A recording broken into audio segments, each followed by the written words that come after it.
let me start by asking you a question, a very simple question.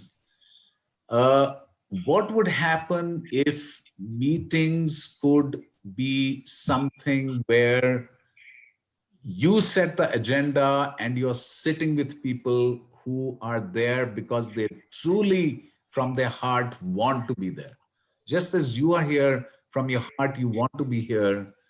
What might happen? What might happen if we really, really followed our heart and said, okay, I am going to be in this meeting only because I really, truly care about this topic, and I'm going to sit with people who truly care about this topic. Otherwise, I'm not going to attend the meeting. What might happen? Open question to everyone. What might happen? Just unmute and speak up. I think you'll get fresh perspectives, Arun, because we are so embedded in our own thinking we are right always. That need not necessarily be true, you know. Right. So you get fresh perspectives. What else might happen? Suvarchala, you have attended a. What was your experience? Tell us. uh, Energy will flow more freely, I feel. Energy and a lot of ideas would float around uninhibited, because everybody would be there, of their own volition to begin with. And therefore, the starting point or launching pad would be, I think, more sound. Um, and of course, like he mentioned, there would be newer perspectives every time. Every time. Right. Newer perspectives, that you are there for your own volition. The energy is strong, right? Very nice. Ganesh Natarajan, what do you think happens when we really follow our heart and are totally authentic? Totally, we connect from the heart. We are doing things because we truly care. What happens? You've experienced this, so you can speak. No, I think, I mean, it's like the old statement about, if you go in with something that is completely full, nothing ever can drop into it. But I think if you're open to receiving inputs and you're able to then interact with people who can give you some kind of an input, it may not be directly what they mean, Right. but it certainly gives you scope to think. And I think most of our own articulation comes out of what we think. So I think the ability to think better, think deeper, I think that's really what sessions like this really enable. Wonderful. Thank you, Ganesh. And Satya is saying curiosity gets us started, but then the passion keeps it going in spite of roadblocks. I think the energy that happens in open space, because you're being authentic, you're connecting from your heart, you're being open-minded, open-hearted, as Ganesh said, you're being curious and playful, and there's no force. That keeps the passion and energy at a very high level, and a lot gets done that would have taken so long gets done very, very quickly. Yeah. Anyone else? One more before I tell you the story of how it came about and what it is. Anyone? I think the scenario you painted of everybody coming of their own volition, believing in the topic and themselves participating, I think in a normal corporate kind of setting or even other places, meeting facilitator, chairperson or the convener has a lot of anxiety and responsibility to make sure everybody participates, things are genuinely, all the voices are heard. In the scenario you painted, I think the facilitation load will be there, but it will be very, very smooth and much lesser. Beautiful. The facilitation load is very, very low in open space technology. I'll come to what it is, and I'm sure you must be getting curious and more curious. But tell me something. How many of you had lunch today? Can you just put up your hand? How many had lunch? Okay, well, most of us had lunch. Fantastic. Now, my question to you, friends, is who's digesting your lunch? Who's digesting your lunch? Who's saying to the proteins, you go here, the pH of the stomach should be so much, the temperature should be so much, and the carbohydrates have to go there, and now the insulin has to be secreted. Who's doing all that? Are you sitting on a computer and saying carbohydrates go there, protein go there, hello? Are you doing that? Thank God we are not doing it. And my question to you is, why is it that we don't have to do that? Bharatbhai Patel, well, why do we not have to do that? Such complex, such a beautiful process like digestion is just happening on its own. How come? It is on auto mode, and super energy is there who is taking care of, say, which is having higher level of energy and say mechanism is there which is going on. Exactly, Yeah. exactly. There is a sacred, divine, intelligent energy that's running all of life. It's a beautiful energy that's running life. It's running your digestion. It's running the tides, the things, the changing of the seasons, the whales, and everything is running beautifully in life spontaneously because the energy because of whom we are breathing. Right now, we are breathing because of that energy, that creative intelligence. And yet, what does man do? We try to, what do we try to do? Manage and manipulate all those things. We try Optimize, to, control, tinker. exactly, we try to control, we try to intervene. tinker, we try to reduce the chaos, we try to keep everything neat and clean and orderly. And in the process, what happens? All the creativity, all the new ideas, the new thinking, the dying away of the old, coming up with the new, which happens in nature all the time. It doesn't happen in our organizations. Yeah. How many of you think that chaos is a necessary part of life? It is. It is. It's necessary. Chaos and order have to be balanced. You know, like if everything was, okay, let's put a continuum. If everything was chaotic, life wouldn't work. If everything was super ordered, what would happen? Everything is super controlled, super ordered. What would happen? This is chaos, this is order. What would happen We would if life was totally chaotic, totally chaotic? So Rajendra, what would happen? if it were super ordered, we would have had no choice. We would be like, maybe a Robots. piece of stone, Robos, stones, dead. And if it's over chaotic also, again we'll be dead. There'll be nothing. Yeah. And life would be extremely boring, Sean. It would be boring, you're right, if it was super ordered, and if it was super chaotic, nothing. Now, please remember, life in the beauty that we know is chaotic. Please note down that word. I'll put it down in the chat box. It is chaotic. Chaotic means it's a beautiful sweet spot between chaos and order. Between chaos on the one hand and between total order on the one hand, it is chaotic. It's right in the middle. It's a sweet spot. Now, when we did, we've done this with many, many organizations, very big IT companies. I told them very big, well-known names in the IT sector. I said, here's the chaotic continuum, chaos and order. Where is your company today? Can you guess where they said?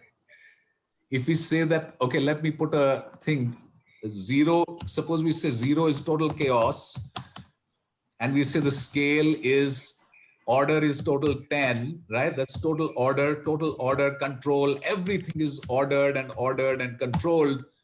Where do you think the companies said that these big IT companies were? On a scale of 0 to 10, can you guess? Suvarchala is saying 3. You mean more towards chaos, Suvarchala, or more towards order? Chaos. More No, towards no, chaos. No, that wasn't what they said. The data is more like what Sandeep is saying, Zubeda, Anupati, highly ordered. The scores were something like 8, 7, and so on. And an alive system, a creative system, an agile and adaptive system is more like 5. It's chaotic. But our meetings aren't chaotic. Our meetings are not chaotic. They're more ordered. Okay, this is the agenda. This is what you have to do. Now you have to do this. Now you have to do this. Here's the process, and so on. Let me tell you a story here now. At this point, I'll stop, but keep this in mind. And both are necessary in your body right now. There is chaos and order. Chaos and order. And as Bharat Bhai Patel said, please remember a very important term. You can note it down. I'll put it in the chat box. Life is self-organizing. Life is self-organizing. The oceans are self-organizing. The birds are self-organizing. The plants are everything is, all of life is self-organizing except man. where it's control, command and control. I'll organize you. Like if you look at teachers now, Suvarchala is working with teachers, Bharat Bhai Patel is working with teachers. Those of us who are working with schools, chaos or order, which side are they towards? Principal and others towards which side? Order. Order. Order. The principal's task is to keep order. Don't talk. One little child said in the drawing class, he says, I want to draw bangan. The teacher said, draw bangan, draw brinjal.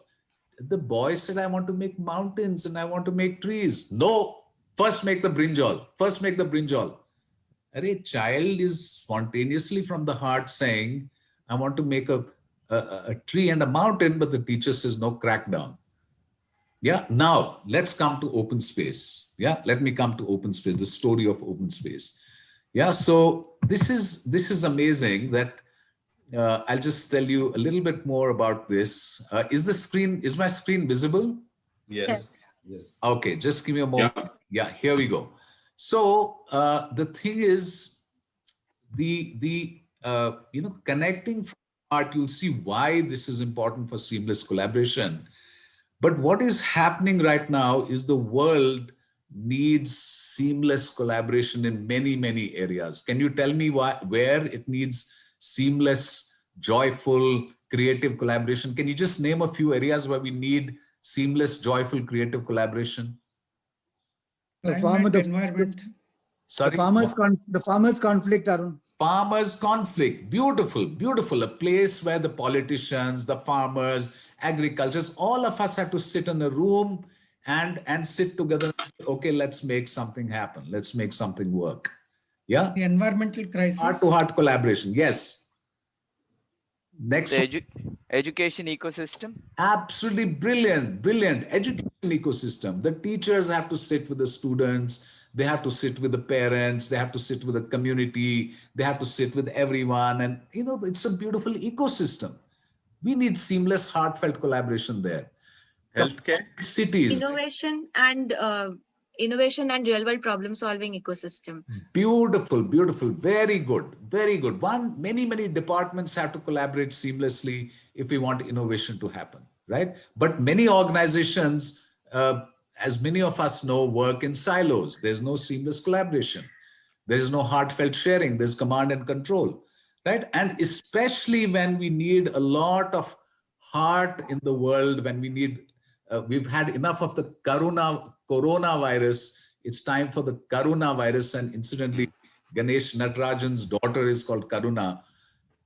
We need a lot of heartfelt compassion, cutting across boundaries, across boundaries, across organizational boundaries. Like, for example, Ganesh Natarajan initiated a movement called Purna Pune, I think 5 years back. Now we need the tree people and the municipality and the schools and everyone to collaborate seamlessly with compassion for myself, compassion for others, compassion for the environment, right? So it is desperately needed right now, connecting from the heart, authentic leadership, and seamless collaboration. Now, let me tell you about open space technology. Yeah. And before that, have you seen scenes like this these days? A lot, happy people, joyous, creative people. Have you seen lots of these scenes in neighborhoods, in schools, in organizations, wildly happy people? How many have seen? You can speak. Do you see these kind of scenes all the time in your neighborhood, in your schools, in your cities, in your organizations? We don't. Joy has evaporated, spirit has evaporated, something has happened. And I'll tell you why it's happening. It'll become clear. So let me tell you who this fellow is. This is a guy called Harrison Owen. He's the inventor of open space technology. He was an HR consultant, HR and OD consultant. And in the United States, he had to organize a very, very big conference. Organized it, he called speakers and all that, and huge conference, 3 days. And then he asked for feedback. He asked people, what was the most exciting session in the conference? And the overwhelming response was the coffee breaks. Can you tell me why they found the coffee breaks to be the most valuable part of the whole conference? not the speakers and experts and panel discussions. No, they said the coffee breaks, the lunch. Interaction. Exactly, exactly. Interaction. What kind of interaction? Free flowing. Again, free flowing. Free flowing. Brilliant, brilliant. Free flowing interaction. In a coffee break, they don't tell you what you have to discuss, how long you have to sit in a group. That's where inhibitions break. Exactly. Inhibitions break. There's no formality. This is totally informal. And the beauty is the most valuable learning, like Ganesh Natarajan said, the curiosity, the openness, the innovation all happens through connection, conversation, and co-creation in the coffee breaks. So Harrison Owen got a brainwave. That day he was sipping wine in the evening. He said, I worked my butt off for 6 months organizing the conference, getting great speakers, organizing sessions, command and control mode.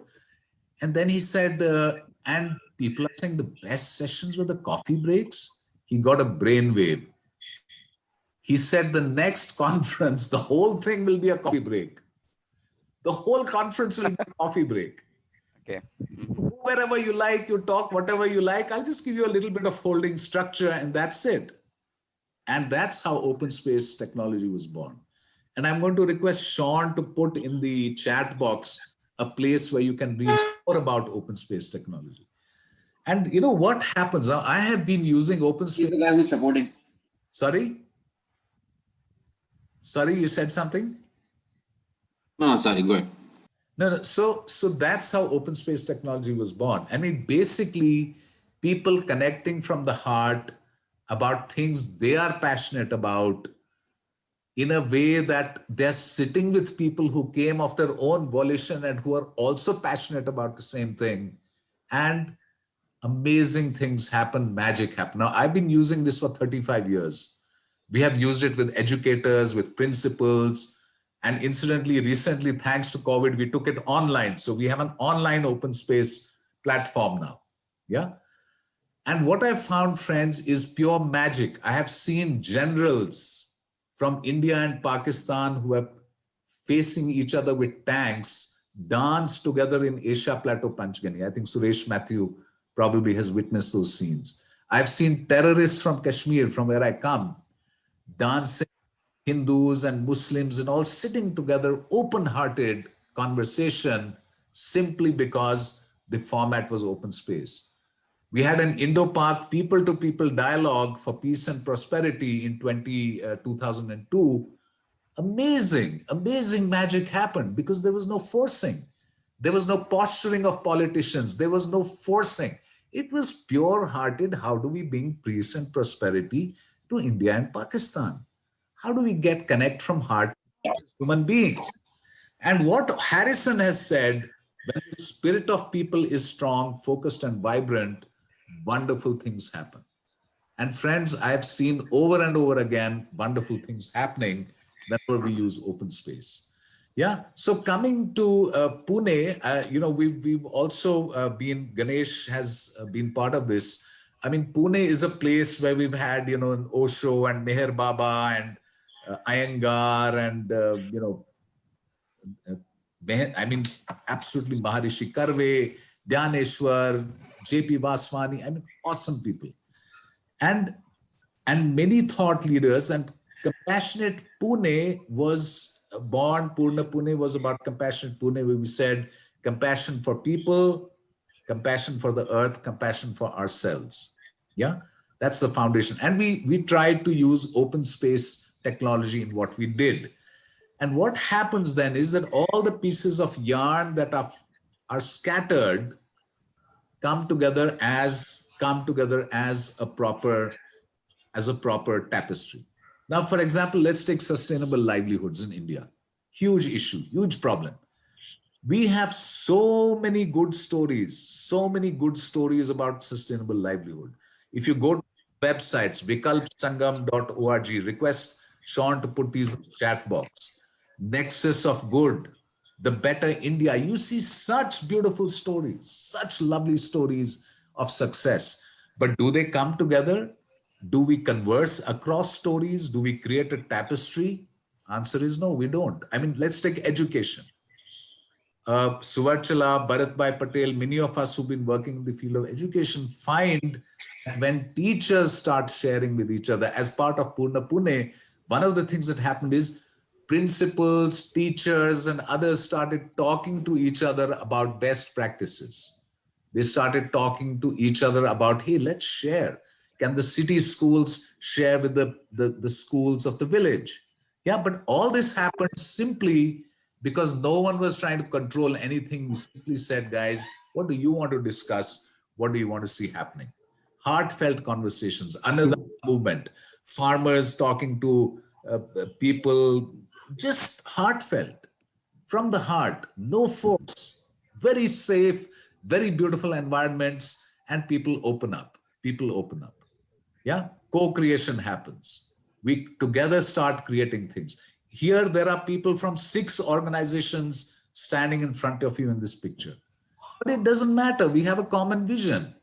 We share a certain space of compassion and love for humanity, for the city, for consumers. And so therefore, let's talk. Let's talk to each other from the heart. Again, using open space. So community builds up, friends, community. And the principle, community means you bring your gifts, I bring my gifts, everyone brings their gifts, and let us create a common community. Let me tell you a little story about open space. We were up, before I come to the rules and other things, I just want to tell you a little story. We were in Panchgani, Asia Plateau, Panchgani, and it was an open space for teachers and principals and others. And we were in this huge foyer, and I'll explain the process, but we had put sheets there. And what happens is people put on the wall, what do I want to discuss? So all of us put things there. And a little girl, 3-year-old, said, I also want to put up something on the wall. And her name was Mitu. So we said, okay, Mitu, what do you want to discuss? So she said, I want to discuss a topic called Follow Me. And 11 o'clock outside the foyer. So we put up 11 o'clock outside the foyer, Mitu, and stuck it on the agenda wall. Now that's what happens in open space. Everyone sticks things on the agenda wall and you can sign up wherever you like. Many people, out of curiosity, that what will this 3-4-year-old girl do in open space? What will she do? So one mother superior signed up, some teachers signed up, some young boys and girls signed up, some parents signed up, and suddenly at 11 o'clock, a motley crowd of approximately 10-12 people gather outside, and Mitu is there. And the topic was, what was the topic? Follow me. So suddenly Mitu starts running down the road. Those who have been to Asia Plateau know there's a lovely road there outside the foyer. She starts running down the road. Now all these mother superiors and principals and teachers, no one asked them to be there. Now it's all of their own volition. So what do they have to do? They follow her. So they're running after her. Then suddenly there was a grassy patch and Mitu slept on the grass and looked at the sky. Others, what did they have to do? They slept on the grass and looked at the sky. Then there was a butterfly that came along, and so Mitu started running after the butterfly. So they all started running after the butterfly. And this went on, friends, for 1 hour. At the end of 1 hour, in the closing circle, when people started sharing, with tears in their eyes, they said, this is the first time in our life that we have seen the world through the eyes of our customers. We have never ever seen the world through the eyes of these little children. And hello, who are we to teach them? They are our teachers. We should learn from them. But this happened only because there was space for a 3-year-old girl to also say, I also want to put up a topic up there on the agenda wall. So coming back to the process, I'll quickly discuss this in 5 minutes, then we'll have question and answer. The funny thing is, the kind of heartfelt community that gets formed is amazing. Heartfelt connections are formed in open space. You feel so resonant with the people because they're there because of their passion. Like, for example, in Pune, all of us who were passionate about pure food coming to homes, it's such a beautiful community. We bonded so much. I mean, we are still together. Yeah. So what are the rules? How does it work in practice? 4 laws. There are 4 laws that govern open space, and I'll tell you the laws, and there is one rule. So 4 laws are: whoever comes is the right people. There might be 2 people who come to your group. There might be 20 people who come to. Whoever comes is the right people. The universe in its intelligence knows who has to come. Today we are 20 of us. Beautiful. Whoever comes is the right people. I had told myself at 3:50, even if 2 people come from their heart, wonderful, tathastu, thank you God, I'm grateful. Even if 2 sincere people come, no problem. It's not about numbers, it's about passion. Whoever comes is the right people. Whatever happens is the only thing that could have. It has a life of its own. It has a magic of its own. And what we're doing in the open space is we're actually flowing with the principles of life. We are saying a big swikar, a big acceptance of life. Whatever happens is the only thing that could have. So I heartily accept it. Many times people come, they very passionately put up something on the wall and nobody comes. Then they don't start crying. They say, okay, this is a message from the universe that I must sit and meditate and maybe do some own thinking on the topic, or maybe I go and join some other group. Let my heart decide. When it's over, it's over. When it starts is the right time. Again, we are deeply sensitive to the movement of life and so on. What is the heart saying? And we flow with that. And that's when the magic happens. It's like in breath and out breath. There is chaos and there is order. Like breathing in and breathing out. Yeah, so there is chaos and there is order. There is silence and there is activity, just like life. It mimics life completely because it's the same principles. And be prepared to be surprised. Whether it was the Indo-Pak people-to-people dialogue, or whether it was the teachers and principals meeting in May this year online, breathtaking, surprising, pure magic.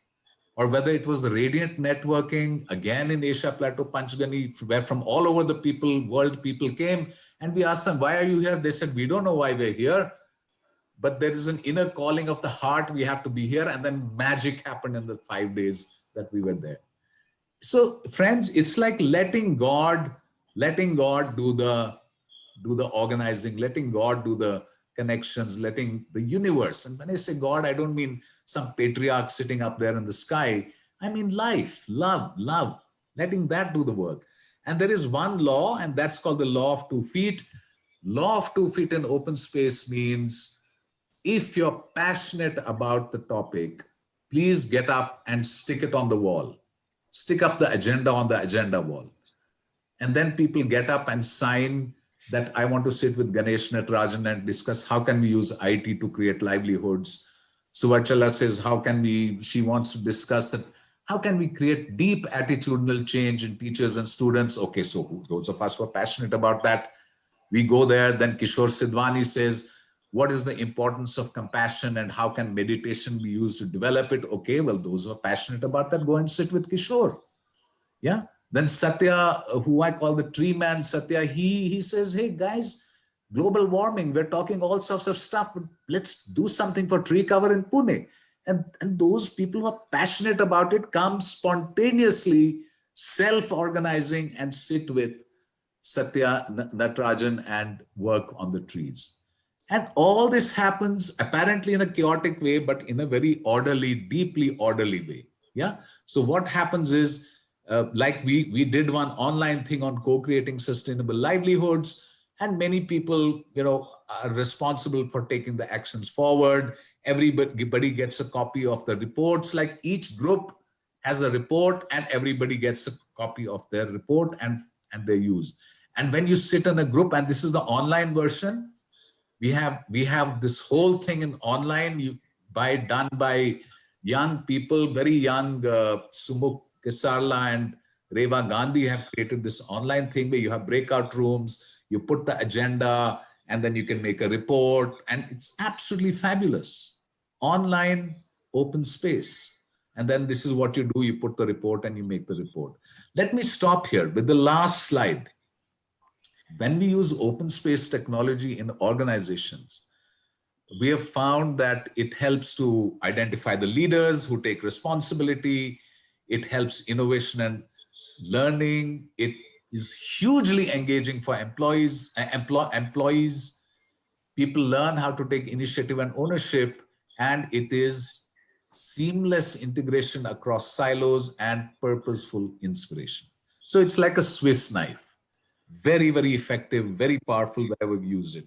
Can I just request Ganesh Natarajan to share what happened when we used it in his erstwhile organization? If you would like to share that story, Ganesh, would you like to? Sure, no, sure, Arun, I will. And in fact, I was talking about it just yesterday in a conference in Chennai, so it's very fresh in my mind. And folks, just to give you a background, I mean, this is very quickly set the context. I mean, this was when Zensar was about 5,000 people, and we were worried about, as we become 10,000, will we lose the essential soul that connected all of us together, which is how we built that company. And it was Arun actually who came to us and said, look, let's connect the individual aspirations or the individual agency of people or every Zensarian with the overall collective aspiration of the organization. Because we all talk about vision, etc., etc. But I mean, vision communities are normally not more than 40%, if you're lucky, of the entire force of a large organization. So I think we created, Arun and I, a concept called Jugnu. We said, I mean, Jugnu, as all of you know, is Firefly. And we said, let the Jugnu in each one of us take wing. And I mean, it's almost like what the other Arun Maira calls fireflies rising, where multiple Jugnus start lighting up at the same time. Then you have this illumination of an entire organization. And I think this whole point that I think Arun is talking about, I mean, Arun didn't mention it, but I strongly feel that it enables, or it forms when you don't have one very strong leader. Multiple leaders, it's like multiple Jugnus emerging, it's multiple leaders. And that's really what we saw in Zensar. Because we had 20 leaders emerging, all of whom carried the larger baton forward. But we really made it happen. And if I think about it, and I've been thinking a lot about it even yesterday when I spoke in Chennai about it, I mean, if you look at great movements like what Martin Luther King did, or Mahatma Gandhi did with Quit India, or for that matter, even Gautam Buddha did without even talking about it, I think these are all people who are self-effacing. And I think one of the reasons, Arun, you're part of that community is that you're not there to say this is the Arun Vaklu organization. You're an enabler to make things happen. So I think open space conversations really enable us to create multiple innovations, multiple leaders, may 1,000 flowers bloom. And to my mind, that's been the biggest learning I've had, both in Aptech and Zensar, the companies I ran. And even now, whenever I interact, today we do a lot of work in Pune with Pune City Connect. But when we see corporators, large corporations, municipal corporation, people love to hate, all coming forward and saying, let's contribute to good work, you realize there is a value to open space. Wonderful. Thank you, Ganesh. And he mentioned Jugnus. And what we are realizing now is that the nation needs many, many Jugnus. The nation needs thousands of fireflies. So what we have decided to do is we have created a program called the iCatalyst program, Together as One. And I request Sean to put the URL in the chat box. And this is meant for young leaders in the age of 15 to 35. And in this, what we are simply saying, very simply we're saying is come and get ready to anchor yourself in the infinite, and inspire inspiration, initiative, integration, and innovation. And one of the things they're going to learn in integration is open space technology, neighborhood circles, how to facilitate appreciative inquiry. These are some of the tools that they will look at, they will learn in open space technology. Suvarchala, you were part of the Open Space Online, which we did collaborating for compassion. What comes to your mind before we throw the whole floor open for questions? Would you like to share, Suvarchala, what were some of what touched you about that conference, Open Space Online? Yes. So the beauty of it, Arun, was that in spite of the fact that everybody was going through the same similar, I would say, feeling at that point of time, because it was just the beginning of the pandemic, so to speak. And this very opportunity kind of ignited this or reignited a spark in me personally. And it kind of, urged me to continue doing what I really do all the time, that is work from the heart. And as Mr. Ganesh Natarajan said, that when we experience it ourselves, he's done it on a very high level, we can pass it on with that same intensity to others. And I realized that my students and teachers that I spoke to during that time, when we were all, I love the word silos that you say, we were all in these little, pockets. It helped them too. It helped them too. Absolutely. And the reason why this happens, friends, is because you're speaking from the heart, you're connecting from the heart. It's a very, very open-hearted, open-minded space in which there's no compulsion. There's no compulsion, and there's so much joy and energy. And of course, Ganesh mentions often that he believes that love can flourish in organizations. I think it's time that love flourishes in our schools, in our families, in our neighborhoods, in our organizations, in every sphere of life that we have. So I will just stop here and throw it open for questions. Please put your questions in the chat box so you can just open up, ask questions. We have about 10 minutes. So questions are welcome. And we will make sure that you get enough resources to study more about this, watch the videos about it. And we are always there to help you run it in your own organization, NGO or otherwise, or schools or wherever. Yeah, and believe me, one thing I want to tell you, it's not difficult to learn. You don't need any complex certifications or anything. Just plunge into it and start. Just start. Don't worry. Yeah, you can reach out to me. I'm there to support you. But as Ganesh Natarajan said, we need thousands and thousands of people who are comfortable with this technology, who can do it. So one is open space technology. The other I'd like you to please note is appreciative inquiry.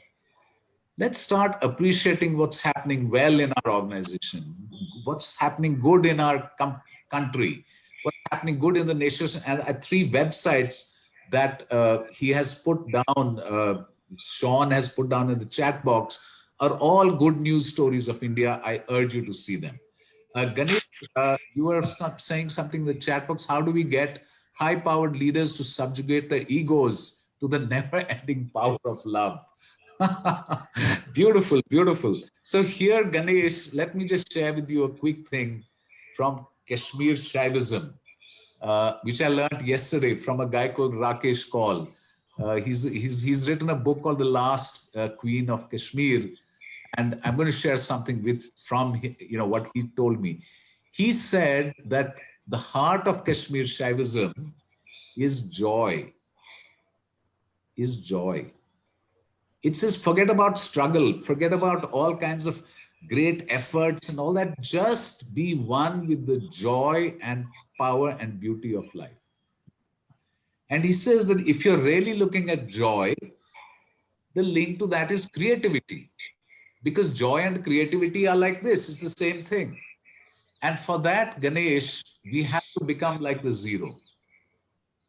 We have to become empty inside, meditation, right? So when the big fat ego fellows, when they start learning the beauty, the joy and power of becoming a zero, they find the same zero also can morph into infinity.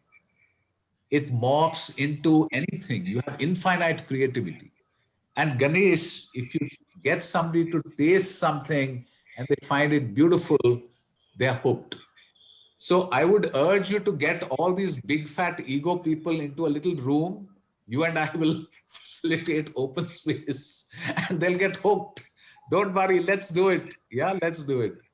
It's possible because people love joy. You ask anybody in the world, what do you want? Happiness.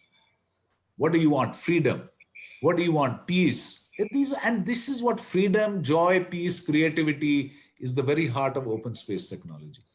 Sean is saying, can the process be scaled? Can this be done for small groups and large groups as well? Sean, it can be done for up to 2,000 people at a time. It can be done for 5 people at a time.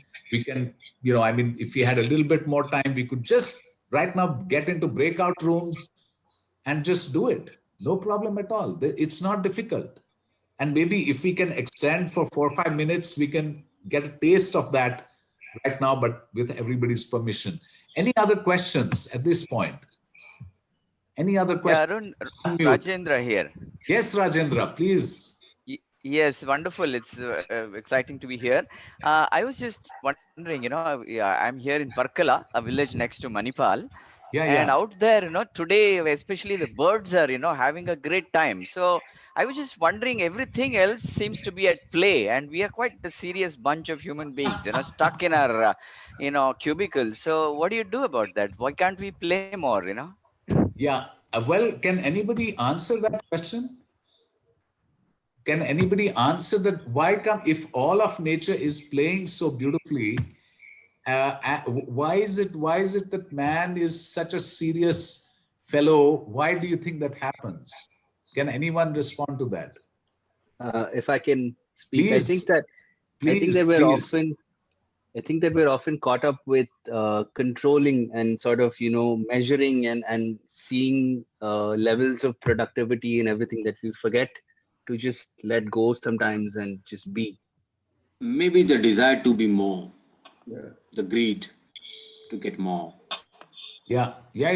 It's We have, the we have intellect, so that is why we are having intellect, and that is why we have more choices, and that is why we are always after that say thinking and deciding, but they are going with the flow.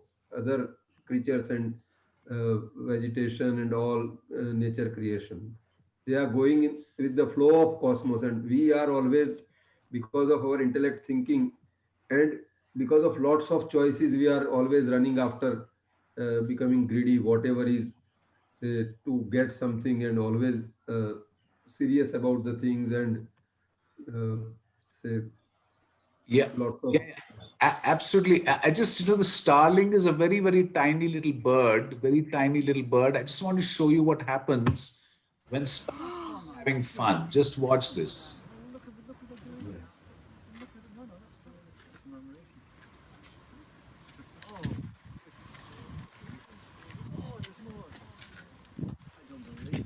Yeah.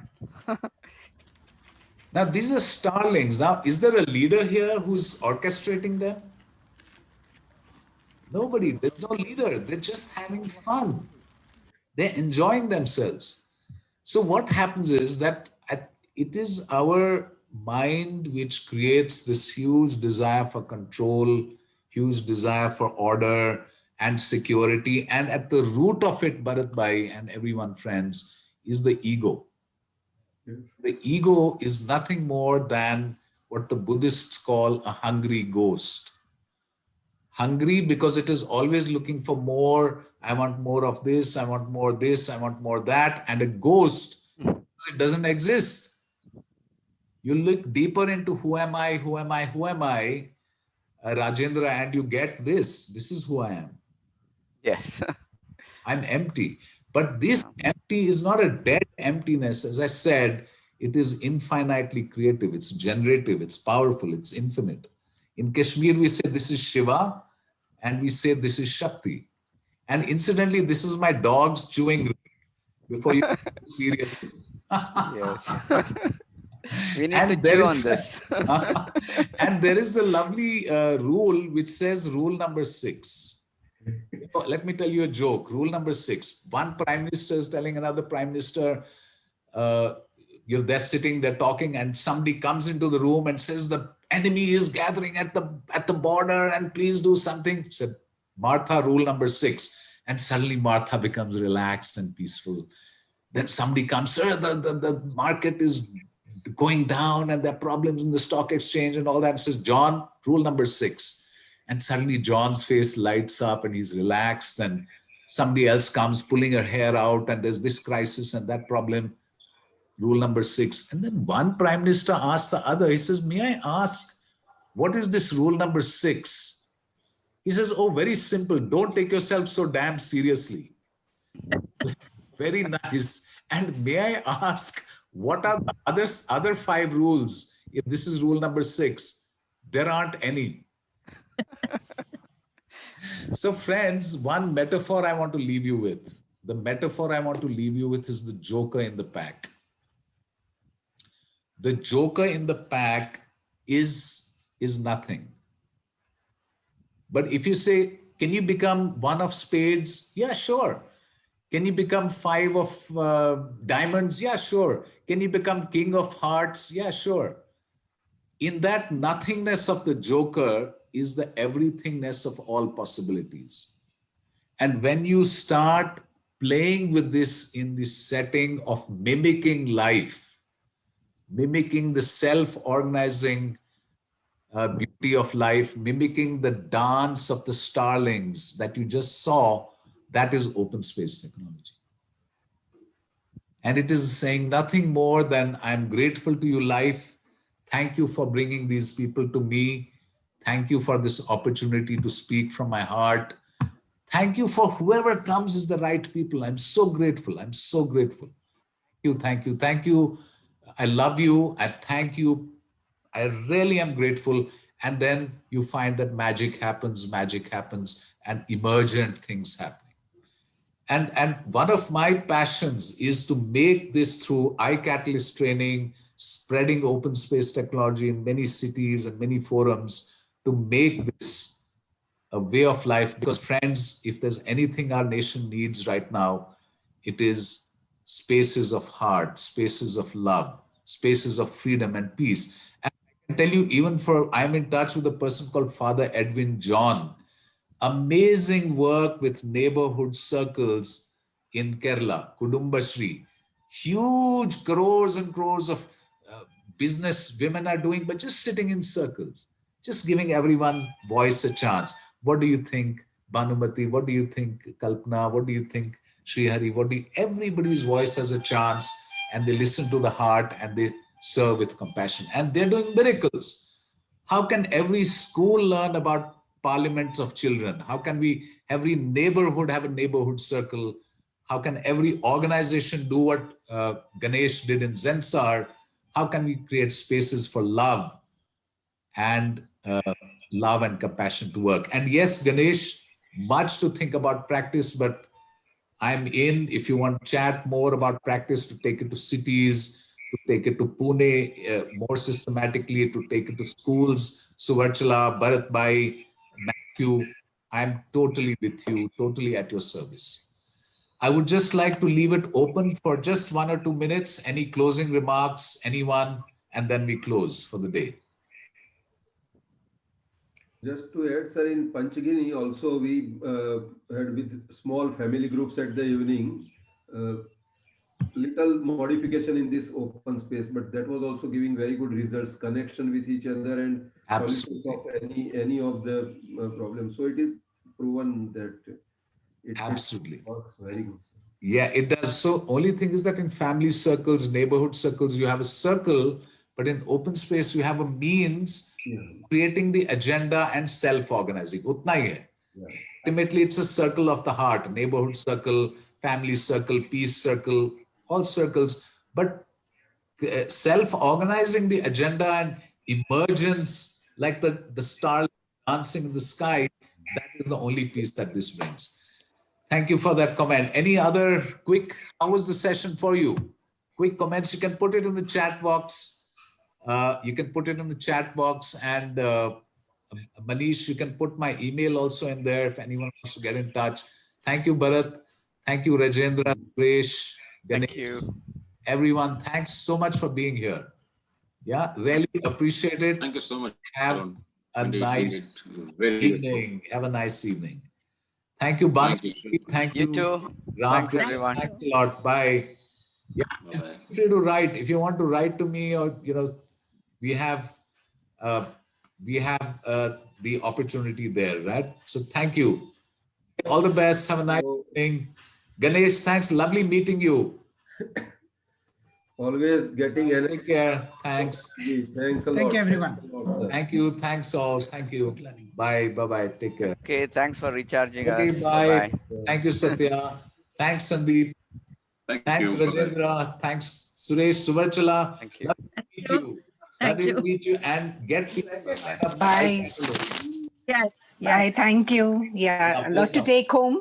A lot to take home. Thank you. Thank you. And read up more on open space, on that site Will do. he has sent. Okay. Yeah, will do. Will do. Thank you. Thank you. Aujo, bye. See you then. Take care. Bye. Bye. Bye. Thanks. Bye. Bye.